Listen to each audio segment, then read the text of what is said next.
अब आप भलीभांति समझ सकते हैं कि मैं सजातीय विवाह को जाति प्रथा की जड़ क्यों मानता हूँ। मैं आपको पशोपेश में डालना नहीं चाहता, मैं इस पर प्रकाश डालता हूँ। यहाँ ये बताना असंगत न होगा कि आज दुनिया का कोई अन्य सभ्य देश ऐसा नहीं है जो आदिम मान्यताओं से लिपटा हो। इस देश का धर्म आदिम है और इसके आदिम संकेत इस आधुनिक काल में भी पूरे जोर शोर से इस पर हावी हैं। इस सिलसिले में मैं बहिर्गोत्र विवाह का उल्लेख करना चाहता हूँ। आदिम युग में बहिर्गोत्र विवाहों का प्रचलन सर्वविदित है।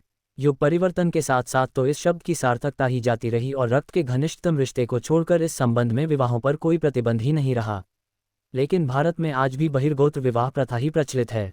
भारतीय समाज में आज भी कबीला प्रथा मौजूद है, हालांकि कबीले नहीं रहे। विवाह पद्धति इसका प्रमाण है जो बहिर्गोत्र प्रथा पर आधारित है। यहाँ सपिंड विवाहों पर ही प्रतिबंध नहीं है, बल्कि सगोत्र विवाह भी अपवित्र माने जाते हैं। इसलिए आपको सबसे महत्वपूर्ण बात यह याद रखनी है कि सजातीय प्रथा भारत के लिए विदेशी प्रथा है। भारत में विभिन्न गोत्र हैं और ये बहिर्गोत्र विवाह से संबंधित हैं। ऐसे ही अन्य वर्ग भी हैं जो टोटम अर्थात देवों को मानते हैं। ये कहना कोई अतिशयोक्ति नहीं होगी कि भारत में बहिर्गोत्र विवाह एक विधान है और इसका उल्लंघन संभव नहीं, यहाँ तक कि जाति भीतर विवाह प्रथा के बावजूद गोत्र बाहर विवाह पद्धति का कठोरता से पालन किया जाता है। गोत्र बाहर विवाह करने की प्रथा का उल्लंघन करने पर जाति बाहर विवाह करने वालों की तुलना में कठोर दंड का विधान है।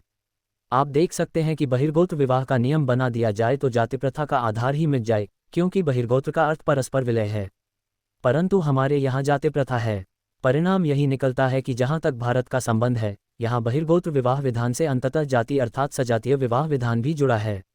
बहरहाल मूल रूप से बहिर्गोत्री समाज में सजातीय विवाह विधान का पालन सरलता से संभव है, जो जाति प्रथा का मूल है और एक गंभीर समस्या है।